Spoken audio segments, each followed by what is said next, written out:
Hi, I'm going to show you how I use serums when I do my face yoga.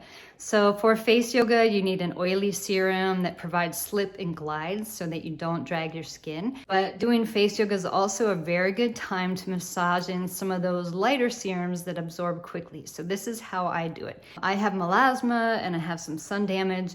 And in the summertime, these spots always get darker, even though I'm very vigilant about sunscreen. That's just how it is. You need to protect yourself from blue light, all kinds of light. So I'm using this Tranx serum to keep lightening those spots so it doesn't get out of hand. And this is a really good serum that has tranexamic acid, kojic acid, glycolic acid, a lot of things that lighten dark spots. So I'm going to put a couple of drops all over my face. And I have a clean face, except for the eye makeup. I don't have anything else on my skin. So it's a really lovely serum, but it absorbs pretty quickly. It would not give me enough slip and glide for face yoga. But I'm going to top that off with my very favorite oily serum, which is Lemon Rose Vitamin E Serum. And you can use other oils if you have favorites.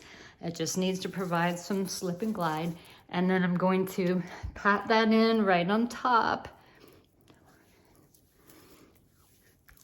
So now that I've put that oil on, I have the slip and glide that I need for face yoga. And as I work, I'm also going to be massaging that other lightening serum into my skin. And I'm going to get the best of both worlds. So sometimes I do my whole skincare routine and then I sit down and do my face yoga.